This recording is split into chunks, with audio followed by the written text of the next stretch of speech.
संघीय समाजवादी फोरम नेपाल र नयाँ शक्ति पार्टी बीच एकता घोषणा। नयाँ पार्टीको नाम समाजवादी पार्टी नेपाल, नयाँ वैकल्पिक राजनीतिक शक्तिको उदय भएको दावी। कार्ययोजना विनय सरकारले लहरमा वार्षिक नीति तथा कार्यक्रम ल्याएको प्रतिपक्षी सांसदहरूको आरोप। मुलुक समृद्ध बनाउने खाका भएको भन्दै सत्तारूढ सांसदद्वारा बचाउ।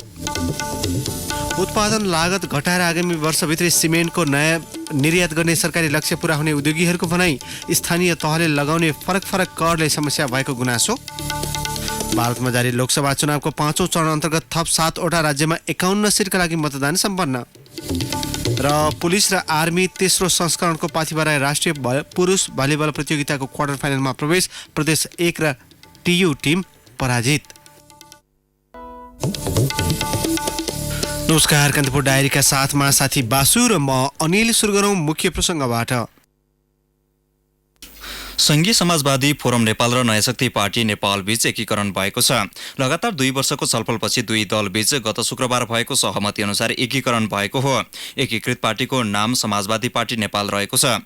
काठमाडौँको प्रज्ञा प्रतिष्ठानमा एक कार्यक्रमका बीच संघीय समाजवादी फोरमका अध्यक्ष उपेन्द्र यादव र नयाँ शक्तिका संयोजक बाबुराम भट्टराईले संयुक्त रूपमा 9 बुँदे सहमति पत्रमा हस्ताक्षर गर्नुभयो। सहमति पत्रमा एकीकरण पत्रबाट मुलुकमा नयाँ वैकल्पिक राजनीतिक शक्तिको उदय भएको दावी गरिएको छ। पार्टीको 25 सदस्यीय कार्यसमिति समेत गठन गरिएको छ, जस अन्तर्गत संघीय परिषद र केन्द्रीय समिति बनाउने सहमति जुटेको छ। परिषदको नेतृत्व बाबुराम भट्टराईले गर्ने र केन्द्रीय समितिको अध्यक्ष उपेन्द्र यादव रहने पनि सहमति भएको छ। फोरमबाट 16 जना र नयाँ शक्तिबाट 9 जना पदाधिकारी रहने पार्टीले जनाएको छ। यस्तै वरिष्ठ नेतामा अशोक राई, सहअध्यक्ष राजेन्द्र श्रेष्ठ, प्रदेश 2 का मुख्यमन्त्री लालबाबु राउत सहित 7 जना उपाध्यक्ष, महासचिव र उपमहासचिव 3 जना, शहरी विकास मन्त्री मोहम्मद इस्तियाक राई सहित 4 जना सचिव, प्रदेश 2 का आर्थिक मामिला तथा योजना मन्त्री विजय यादव कोषाध्यक्ष रहेका छन्। 2वटा पद भने रिक्त राखिएको छ। परिषदमा नीतिगत व्यवस्थापनको जिम्मेवारी रहनेछ भने केन्द्रीय समितिले दैनिक कार्य र निर्णय गर्नेछ। पार्टीको झण्डा तत्कालीन संघीय समाजवादी फोरमकै रहने उल्लेख गरिएको छ। चुनाव चिन्ह भने टुङ्गो लाग्न बाँकी छ। पार्टीको केन्द्रीय समितिको पहिलो बैठक भोलि बस्ने जनाइएको छ। संघीय समाजवादी फोरम नेपाल नयाँ शक्ति पार्टी नेपाल बीच एकीकरण गरी समाजवादी पार्टी नेपाल स्थापना गरिएको छ। एकीकरण कार्यक्रममा कम्युनिस्ट पृष्ठभूमिका बाबुराम भट्टराई, उपेन्द्र यादव, अशोक राई लगायतका नेताहरूको भिडमा कांग्रेस पृष्ठभूमिका नेता एवं पूर्व सभामुख दमननाथ ढुङ्गाना समेत देखिए। सत्ता नेतृत्वकर्ता दल नेकपा भ्रष्टाचारको दलदलमा फँसेको र कांग्रेस बुढो पार्टी भएका कारण देशमा प्रगतिशील लोकतान्त्रिक शक्तिको आवश्यकता भएको ढुङ्गानाले बताए। राष्ट्रलाई जसरी लोकतान्त्रिक निरन्तरता सहित विकास गर्नुपर्ने हो, त्यो हाम्रा पार्टीहरूले पूर्ति गर्न सकेन। त्यसकारण जनताको नजर सधैँ एउटा कुरामा रहिरहेको, यो अनुरूप परिवर्तन अनुरूप यो परिवर्तन कार्यान्वयन गर्ने क्षमता भएको पार्टी आउँछ कि आउँदैन, जनताको त्यो प्यास हो, जनताको त्यो उत्कण्ठा हो। र मलाई लागिरहेछ, म देखिरहेछु त्यो अभाव पूर्ति आजको यो एकीकरणले गरिरहेछ। मधेस केन्द्रित राजनीतिबाट जनजाति केन्द्रित राजनीति गरेका अशोक राईसँग एकता गरी पहाड उक्लेका उपेन्द्र यादव बाबुराम भट्टराईको पार्टीसँग एकता गरी राष्ट्रिय राजनीतिमा होमिएका छन्। यद्यपि आजको एकता घोषणा कार्यक्रममा उनी मधेसी जनताको मुद्दामा केन्द्रित देखिए। मधेस आन्दोलनको मुद्दा के हुन्छ भनेर चिन्ता परेको होला। अब मधेसको मुद्दा छुट्ने भयो, फोरम 6 शब्द पनि छुट्यो, मधेसको मुद्दा पनि छुट्ने हो भनेर कतिपयले खुसियाली पनि मनाउँदै होला। म स्पष्टका साथ भन्न चाहन्छु, अब ती मुद्दाहरू चाहे ती मधेसका मुद्दा हो, चाहे आदिवासी जनजातिका मुद्दा हो, लड्ने अझ हिजोको भन्दा अझ शक्तिशाली सशक्त पार्टी समाजवादी पार्टी नेपाल भइसक्यो। मुलुकमा वैकल्पिक शक्तिको आवश्यकता भएको तथा त्यसका लागि आफू नै योग्य भएको दावी गर्दै 2073 सालमा तामझामका साथ नयाँ शक्ति पार्टीको घोषणा गरेका भट्टराई 3 तहको निर्वाचनमा नराम्ररी पछाडिएपछि राष्ट्रिय राजनीतिबाट एक्लिएका थिए। आफ्नो गुमेको साख फिर्ता गर्न केही हदसम्म यो एकताले राहत दिएको झल्को भट्टराईको मुहारमा दौडिरहेको थियो। प्राय गम्भीर मुद्रामा देखा पर्ने भट्टराई आज अलि खुसी र हलुङ्गो महसुस गरिरहेका थिए। महत्त्वपूर्ण राम्रो सुरुवात हामीले गरेका छौं। अरु थुप्रै समूहहरुसँग हाम्रो वार्ता चलिरहेको छ, चल्नेछ र आगामी दिनमा प्रतिगामी किता यथार्थवादी किता एकापट्टि र खास गरी 52 साल यताका आन्दोलनकारी शक्तिहरू 62-63 को आन्दोलनदेखि यताका सबै अग्रगामी शक्तिहरूलाई गोलबन्द गर्ने हाम्रो प्रयत्न रहन्छ र केही शक्तिहरूसँग खास गरी राष्ट्रिय जनता पार्टी, जनमुक्ति पार्टी, विवेकशील पार्टी लगायतका साथीहरूसँग हामीले बीचमा कुराकानी गरेका पनि थियौं। एकता घोषणा अवधिभर सरकार भ्रष्टाचारको दलदलमा फसेको दावी गर्दै आएको समाजवादी पार्टीले सडक, सदन र सरकार तीनै स्थानबाट संविधान संशोधनका लागि संघर्ष गर्ने बताएको छ। संविधान जारी भए लगतै संविधान सभा सदस्यबाट राजीनामा दिएका भट्टराई र संविधान जारी भएको दिनलाई कालो दिनको संज्ञा दिएका राजनीतिक शक्ति बीचको एकता संविधान संशोधनकै मुद्दामा उभिएर सम्भव हुनु चाहिँ आश्चर्य र अनौठो मिश्रित मात्रै छैन। रेडियो कान्तिपुरका लागि रमेश दुलाल। सरकारले पेश गरेको नीति तथा कार्यक्रममाथि संघीय संसदका दुवै सदनमा छलफल जारी छ। नीति तथा कार्यक्रममाथि प्रतिनिधि सभामा हिजोबाटै छलफल सुरु भएको हो भने राष्ट्रिय सभामा आज सुरु भएको हो। सरकारको नीति तथा कार्यक्रम आधारहीन भएको तर्क गर्दै प्रतिपक्षी दलले कार्ययोजना बिना लहरमा ल्याएको टिप्पणी गरेको छ। सत्तापक्षका सांसदले भने नीति तथा कार्यक्रम मुलुक समृद्ध बनाउने खाका भएको भन्दै कार्यान्वयनमा जोड दिएका छन्। प्रतिनिधि सभाको बैठकमा सत्तारूढ नेपाल कम्युनिस्ट पार्टीकी सांसद शशि श्रेष्ठले नीति तथा कार्यक्रम दूरगामी महत्त्व राख्ने योजना भएकाले कार्यान्वयनमा जोड दिनुपर्ने उल्लेख गर्नुभयो। नीति कार्यक्रमले जगाएको आशा बजेटद्वारा सम्बोधन गर्दै परिणाममुखी कार्य नै हाम्रो कसी हो। धेरै महत्त्वपूर्ण विषय आइसकेका छन्। यति हुँदाहुँदै पनि सरकारले सम्बोधन गर्नुपर्ने नीति तथा कार्यक्रममा केही छुट, कमी, स्पष्ट ध्यान नपुगेको, जोड नपुगेको क्षेत्रहरू हुन सक्छ र छन् पनि। त्यस्ता क्षेत्रहरूलाई बजेट मार्फत सम्बोधन गर्ने व्यवस्था मिलाउने नै छ भन्ने विश्वास व्यक्त गर्न चाहन्छु। नेकपाकै सांसद महेश्वर जङ गहतराजले नीति तथा कार्यक्रम दूरगामी महत्त्वको संकल्पका साथ आएको भन्दै प्रतिपक्षी दलले आत्मसन्तुष्टिका लागि मात्रै टिप्पणी गरेको आरोप लगाउनु भयो। प्रमुख प्रतिपक्षी दल कांग्रेसका सांसद प्रदीप गिरीले नीति तथा कार्यक्रममा उल्लेख भएको मेरो सरकार भन्ने शब्द आपत्तिजनक नभएको बताउनु भयो। उहाँले नीति तथा कार्यक्रममा उल्लेख भएका वृक्षारोपण, रेल, पानीजहाज सञ्चालन जस्ता योजनालाई प्राथमिकता निर्धारण गर्न आग्रह गर्नुभयो। आफ्नो चाहनालाई जनताको चाहना भनेर बुझ्न थालेपछि बडा मुस्किल हुन्छ, अत्यन्त नै मुस्किल हुन्छ। पानी जहाज मुलुकलाई चाहिएको छ, नचाहिएको होइन। तर एउटा भएको हवाई जहाजको पनि बिजोग छ चलिराखेको। त्यो बिजोग गर्ने यसरी अलिअलि हामी पनि लिन्छौँ। धमिजा काण्ड, लौडा काण्ड, वाइड बडी काण्ड। अरे बाबा 10वटा हवाई जहाजको प्रतिस्पर्धामा हाम्रो नेपाल एयरलाइन्स त चलिदियोस्। नेपाल एयरलाइन्सलाई पहिले चलाउन, 20-25वटा जहाज चलाउँ, त्यसपछि रेल बनाऊ, त्यसपछि पानी जहाज पनि चलाउँला। नचलाउने कुरै छैन। एउटा क्रमिकता बनाऊ, होइन भने जनताको चाहनाका बारेमा त्यसलाई मार्क्सवादी शैलीमा मनोगत पाराले बात नगरौँ। कांग्रेसकै सांसद ज्ञानेन्द्र बहादुर कार्कीले मुलुककै सबैभन्दा ठूलो समस्याका रूपमा रहेको बेरोजगारी अन्त्य नभएसम्म मुलुक समृद्ध हुन नसक्ने टिप्पणी गर्नुभयो। 5 वर्षपछि अहिले देशको सबैभन्दा ठूलो समस्या बेरोजगारी र गरिबीको, जबसम्म बेरोजगारीलाई हामीले हटाउन सक्दैनौँ तबसम्म देशबाट गरिबी हट्न सक्दैन। र अहिले 5 लाख युवाहरूलाई रोजगारी दिने कुरा ल्याएको छ। तर म स्मरण गराउन चाहन्छु, विगतमा 5 वर्षपछि कुनै पनि युवा नेपालीले रोजगारीका लागि विदेश जानु पर्दैन भन्ने घोषणा गरिएको थियो। आज संसदलाई सरकारले जानकारी गराउनु पर्यो कति व्यक्तिले अहिले विदेश जान नपर्ने परिस्थितिको निर्माण भएको छ। त्यसको समीक्षा हुनु जरुरी छ भन्ने कुरा म यहाँ राख्न चाहन्छु। राष्ट्रिय जनता पार्टी राजपाका अध्यक्ष मण्डलका नेता महन्त ठाकुरले राज्य थप निरङ्कुश बन्दै गएको आरोप लगाउनु भयो। उहाँले मुलुकमा प्रणाली परिवर्तन भए पनि राज्य भने निरङ्कुशतातर्फ अघि बढेको आरोप लगाउनु भएको हो। सिस्टम बदलेको छ तर राज्य पहिले भन्दा बढी निरङ्कुश भएको छ। उसको चरित्रमा कुनै परिवर्तन भएको छैन। कानुनहरूको जुन दिशा छ, पहिला चाहिँ सिंहदरबारलाई निरङ्कुशताको प्रतीक मानिन्थ्यो। अहिले सिंहदरबार निरङ्कुशताको जीवित रूपमा देखा परिरहेको छ। सारा अधिकारहरू प्रधानमन्त्री कार्यालयमा केन्द्रित भइरहेको छ। यस्तो अवस्थामा निरङ्कुशताबाट राज्य मुक्त भएको छ, जनता मुक्त भएको छ भन्न मिल्दैन। सरकारले ल्याएको नीति तथा कार्यक्रम पुरानै ढर्राको भएको ठाकुरको टिप्पणी थियो। प्रतिनिधि सभामा नीति तथा कार्यक्रममाथि आज पनि छलफल नसकिएकाले भोलि बिहान 11 बजे बस्ने बैठकमा सोही विषयमा छलफल हुने सभामुख कृष्णबहादुर महराले सभालाई जानकारी गराउनु भयो। यस्तै राष्ट्रिय सभामा पनि सरकारको आगामी आर्थिक वर्षको नीति तथा कार्यक्रममाथि छलफल सुरु भएको छ। राष्ट्रिय सभामा आज पहिलो दिनको छलफलमा प्रतिपक्षी दलका सांसदले नीति तथा कार्यक्रमको विरोध गर्दा सत्तारूढ दलका सांसदले बचाउ गरेका छन्। कांग्रेसका सांसद राधेश्याम अधिकारीले नीति तथा कार्यक्रममा सुशासन, विकास र समृद्धिको विषय उल्लेख भए पनि कार्यान्वयन गर्ने आधार नभएको बताउनु भयो। उहाँले समग्र नीति तथा कार्यक्रम नै संशोधन गर्नुपर्ने भएकाले आफूहरूले संशोधन दर्ता गराएको बताउनु भयो। सम्माननीय राष्ट्रपतिले गर्नुभएको सम्बोधनमा बुँदा नम्बर 3 देखि 215 सम्म विभिन्न बुँदामा सरकारलाई मेरो सरकार भनी लेखिएको सट्टा नेपाल सरकार भनी संशोधन गर्नुपर्ने, ख प्रदेश र स्थानीय सरकारको क्षेत्राधिकारमाथि हस्तक्षेप गरी संहिता कमजोर बनाउने, ग लोकतान्त्रिक शासन व्यवस्थामा आधारभूत संरचना कमजोर पार्ने कार्यक्रमहरू प्रस्तावित गरेको तथा घ विद्यमान परिस्थितिमा आवश्यक नीतिगत प्रष्टता सहित सुशासन, विकास र समृद्धिको आकांक्षा पूरा गर्न सक्ने कार्यक्रमगत प्रष्टता नभएको। यिनै कारणले समग्रमै संशोधनका सबै बुँदामा फेरबदल गरी वार्षिक नीति तथा कार्यक्रम संशोधन गर्न यो सूचना पेश गरेका छौं।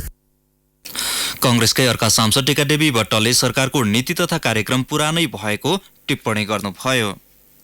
शोषण गरिएको हिसाबले कार्यक्रमहरू त राम्रा छन्, तर यसको लागि 2 खर्ब भन्दा बढी बजेट चाहिन्छ, तर हाम्रो सामर्थ्य भनेको 15-16 खर्ब भन्दा बढी छैन। त्यसैले यो पनि गत वर्षकै निरन्तरता भएको मैले महसुस गरेकी छु। नीति तथा कार्यक्रम महत्वाकांक्षी भन्दा व्यवहारिक र वास्तविक भई आगामी बजेट बनाउनु पर्ने सुझाव दिनु। नेकपाका सांसद रामनारायण बिडाडीले मुलुकको विकासलाई केन्द्रमा राखेर सरकारले ल्याएको नीति तथा कार्यक्रमको विरोध गर्नुको अर्थ नहुने बताउनुभयो। अहिलेको हाम्रो देशले ल्याइराखेको जुन प्रकारको यो कार्यनीति छ, त्यो कार्यनीतिलाई हेर्दाखेरि म त दङ्ग पर्छु। चिलाउ आफ्नो माटो, बनाऊ आफ्नो देश भने गलत भयो। विद्यालयलाई, सार्वजनिक विद्यालयलाई सबलीकरण गर्ने भने गलत भयो। टोल टोलमा नागरिक आरोग्यता बनाऊ, आरोग्य कार्यक्रमहरू सञ्चालन गर्ने भने गलत भयो। आगामी 2 वर्षभित्रमा पुनर्निर्माण काम ठ्याक्कै सक्ने भने गलत भयो। के गलत भयो भने राष्ट्रिय ज्ञान पार्क बनाउने भने गलत भयो। के हो खोक्रो भने? कस्तो हुन्छ खोक्रो भने? के गर्यो भने भरि भराउ हुन्छ? टन्न पैसाको बोरा हाल्यो भने भरिभरा हुन्छ। नेकपाकै अर्का नेता परशुराम मेगी गुरुङले सरकारले ल्याएको नीति तथा कार्यक्रमले मुलुकको समग्र विकासको लक्ष्य लिएको बताउनुभयो। आर्थिक, सामाजिक, राजनीतिक लगायत समग्र विकासको पक्ष समेटिएको हुँदा कार्यान्वयनलाई जोड दिनुपर्ने उहाँको भनाइ छ। यो नीति तथा कार्यक्रम विगत वर्षको भन्दा फरक छ। गत वर्षको सरकारको नीति तथा कार्यक्रममा 103 वटा बुँदाहरू थियो भने अहिले 218 वटा बुँदाहरू छन्। यसको मतलब 115 बुँदा थपिएको छ र यसले मुलुकका समस्याहरूको विस्तृत क्षेत्रलाई समेट्ने प्रयत्न गरेको छ। राष्ट्रिय सभामा नीति तथा कार्यक्रममाथिको छलफल आज नसकिएकाले भोलि दिउँसो 1 बजे बस्ने बैठकमा पनि सोही विषयमा छलफल हुनेछ। संघीय संसदका दुवै सदन राष्ट्रिय सभा तथा प्रतिनिधि सभाबाट नीति तथा कार्यक्रम भोलि नै पारित गर्ने तयारी छ। कान्तिपुर डायरीमा अब ब्रेकको पालो। कान्तिपुर डायरीमा अब बाँकी प्रसङ्ग। नीति तथा कार्यक्रम मार्फत सरकारले आगामी आर्थिक वर्षमा सिमेन्टलाई प्रमुख निर्यात योग्य वस्तुको रूपमा विकास गर्ने घोषणा गरेको छ। सरकारी सोच सकारात्मक भए पनि उत्पादन लागत नघटाएसम्म निर्यात गर्न नसकिने सिमेन्ट उद्योगीहरू बताउँछन्। केन्द्र, प्रदेश तथा स्थानीय तहले लगाउने फरक कर लगायतका समस्याले पनि नेपाली सिमेन्ट महँगो हुँदा निर्यातमा समस्या भएको व्यवसायीको गुनासो छ। एक रिपोर्ट। क्षमताभन्दा कम उत्पादन गर्दै आएका नेपाली सिमेन्ट उद्योगका लागि सरकारी योजना महत्वपूर्ण ठान्छन् व्यवसायी। नेपाल सिमेन्ट उत्पादक संघका अध्यक्ष ध्रुव थापाका अनुसार व्यवसायीको अहिलेको प्रमुख समस्या उत्पादन लागत हो। लागत घटाउन सरकारले सहयोग गरे सिमेन्ट निर्यात टाढाको विषय नभएको अध्यक्ष थापाको भनाइ छ। अब यो एकदम सकारात्मक कुरा हो। अब अहिले वास्तविक रूपमा हामी सक्षम पनि भइसक्यौँ निकासी गर्न, हाम्रो उत्पादनको दृष्टिकोणले, गुणस्तरको दृष्टिकोणले, सबै दृष्टिकोणले। तर मूल समस्या के छ भनेदेखि यसमा उत्पादन लागत चाहिँ नि बढी छ। उत्पादन लागत कम गरेर हामीले चाहिँ प्रतिस्पर्धी नभएसम्म विकास गर्न सकिँदैन। अब त्यसको लागि सरकारले पनि सकारात्मक रूपले हेरिदिन पर्यो। भारतको तुलनामा नेपाली सिमेन्ट अझै पनि महँगो छ। सिमेन्टको मूल्य फरक पार्ने तत्त्व चुनढुङ्गा, बिजुली, कोइला र सामग्री ढुवानी हो। औद्योगिक क्षेत्रले उपयोग गर्ने बिजुली पनि अन्यत्र भन्दा यहाँ महँगो रहेको सिमेन्ट उत्पादकहरूको भनाइ छ। यी विषयमा राज्यको ध्यान पुग्न सके सिमेन्ट निर्यात टाढा नरहेको उद्योग वाणिज्य महासंघका निवर्तमान अध्यक्ष एवं अर्घखाँची सिमेन्टका सञ्चालक पशुपति मुरारका बताउँछन्। यसमा के गर्ने 2-3 कुराहरू यस्ता छन् कि जो कि निकासी गर्न लागि अब लागत घटाउनु पर्ने हुन्छ। बिजुलीको कस्ट भारतभन्दा अलिकति महँगो छ, त्यसलाई कसरी कम गर्ने। हामीले कोइला थर्ड कन्ट्रीबाट ल्याउनु पर्ने हुन्छ, जो कि भारतको तुलनामा यो महँगो पर्न आउँछ। र अहिलेको अवस्थामा जुन चुनढुङ्गामा लाग्ने विभिन्न किसिमका करहरू छन्, त्यसलाई एकदमै ढिलो गरी लाइसेन्स पाउने।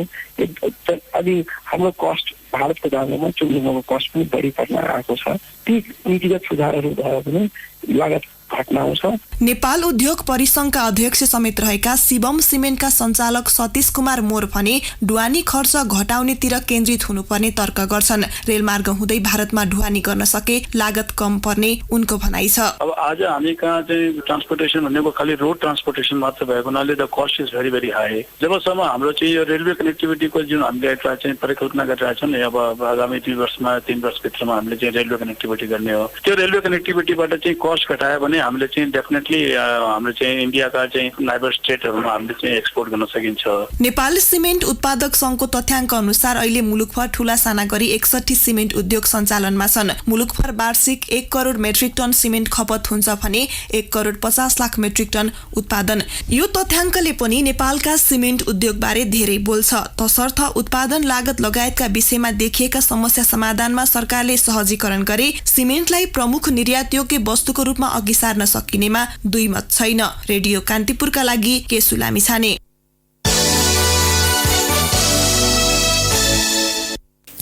नेपाली कांग्रेसले 77 जिल्लामा एकसाथ जागरण अभियानको उद्घाटन गर्ने भएको छ। हिमाल पहाड तराई मधेस नेपाली कांग्रेस राष्ट्रिय जागरण अभियानको पहिलो चरण आगामी बुधबार सुरु हुँदैछ। पार्टी शुद्धिकरणका लागि भन्दै कांग्रेसले 3 चरणमा जागरण अभियान सकिने जनाएको छ। प्रथम चरणमा वैशाख 25 देखि जेठ 25 तथा बीपी जयन्तीको अवसरमा भदौ 24 देखि असोज 10 गतेसम्म तथा अन्तिम चरणको अभियान पुस 7 देखि 16 गतेसम्म हुनेछ। परम्परागत शैलीलाई परिवर्तन गरी वक्ता 3 जना मात्रै हुने र महिला अनिवार्य गरिएको कांग्रेसले जनाएको छ। सर्वोच्च अदालतको आज भएको एन्सेल कर विवाद सम्बन्धी रिटमाथिको छलफल नसकिएकाले हेर्दैमा राखिएको छ। द्विपक्षीय छलफल नटुङ्गिएपछि मुद्दा हेर्दैमा राखिएको सर्वोच्चले जनाएको छ। न्यायाधीश द्वय सपना मल्ल प्रधान र प्रकाश कुमार ढुङ्गानाको संयुक्त इजलासमा एन्सेल कर विवादबारे छलफल भएको हो।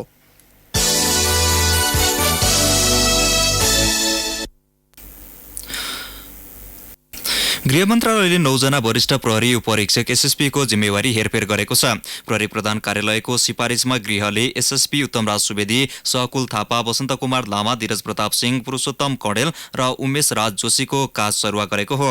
केन्द्रीय प्रहरी प्रवक्ता समेत रहेका सुवेदीलाई काठमाडौँ प्रहरी प्रमुखको जिम्मेवारी दिएको छ।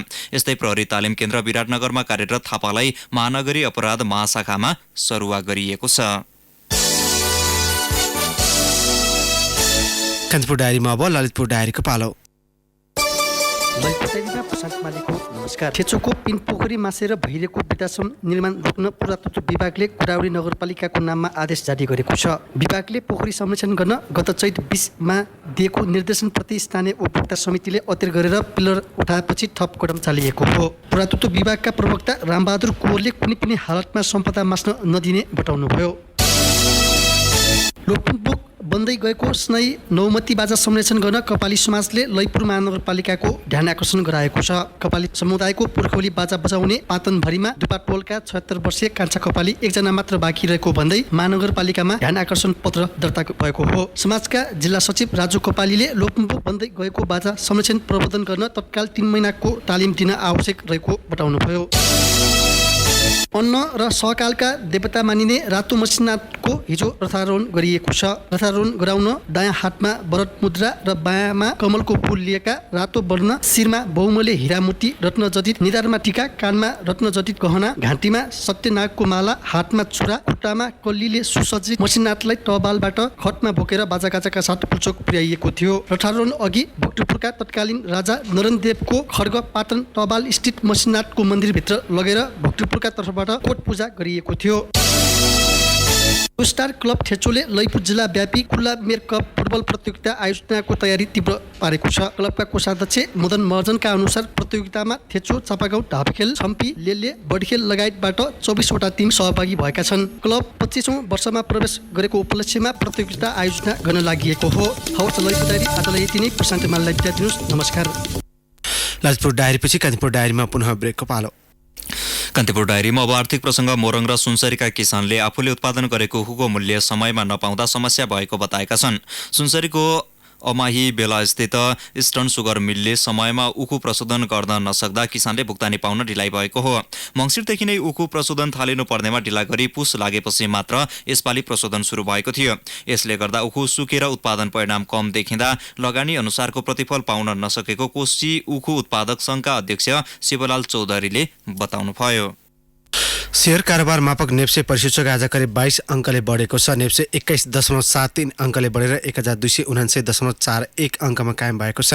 नेपाल टेलिकम आबद्ध कम्पनीहरूको उपसूचकमा सुधार आएपछि समग्र बजार प्रभावित बनेको हो। आज 63,36,53,000 रुपियाँ 529 रुपियाँ बराबरका 20,75,040 किता शेयर खरिद बिक्री भएको स्टक एक्सचेन्जले जनाएको छ।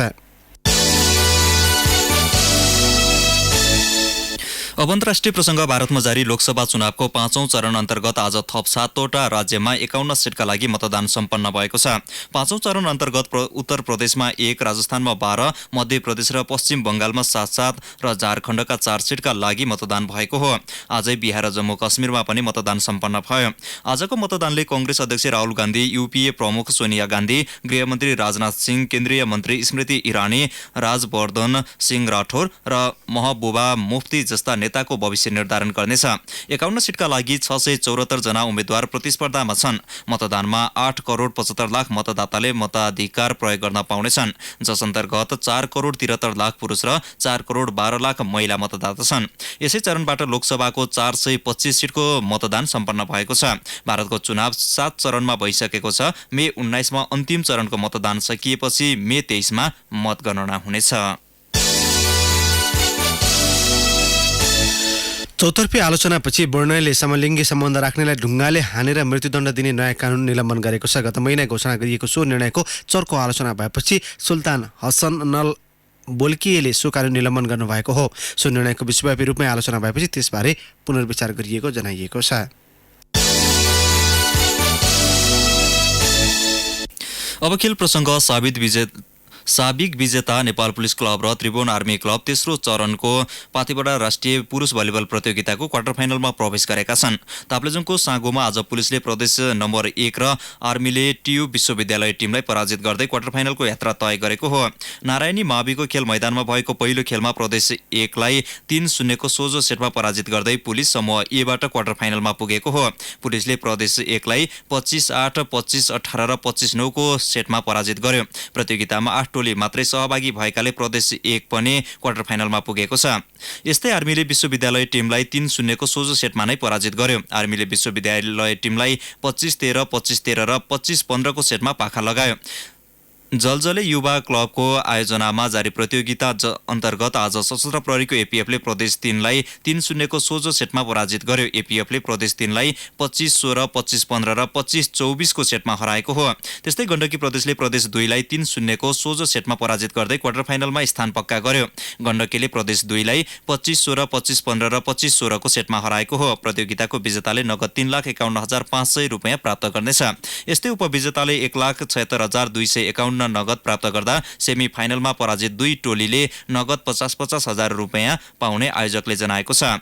प्रतियोगिताको सर्वोत्कृष्ट खेलाडीले 15,000 पाउनेछन्। व्यक्तिगत विधामा उत्कृष्ट हुने server, defender, blocker, quicker, spiker र प्रशिक्षकले समान 7,000 रुपियाँ पाउनेछन्। इङ्ग्लिस क्लब लिभरपुललाई च्याम्पियन्स लिगको सेमिफाइनलको दोस्रो लेग अघि खेलाडीको चोटले पिरलेको छ। फरवार्ड द्वय मोहम्मद सलाह र रोबर्टो फर्मिनोले भोलिको खेल गुमाउने भएपछि प्रशिक्षक एर्गन क्लोपको चिन्ता थप बढेको छ। बार्सिलोनासँग पहिलो लेगमा 3-0 पराजित भएको लिभरपुल गृह मैदान एन्फिल्डमा कमब्याक गर्न चाहन्थ्यो, तर सलाह र फर्मिनो दुवैको अनुपस्थितिले प्रशिक्षकको योजना कठिन मोडमा पुगेको छ। इङ्ग्लिस प्रिमियरसिप अन्तर्गत न्युक्यासल युनाइटेडसँगको खेलका दौरान सलाहले चोट बोकेका थिए। चोटकै कारण फर्मिनोले न्युक्यासलसँगको खेल पनि गुमाएका थिए। औषधि प्रसङ्गसहित कान्तिपुर डायरीको यो बुलेटिन अहिलेलाई यहीँ सकिन्छ। साथी बासु र म अनिल बिदा माग्छौँ। नमस्कार।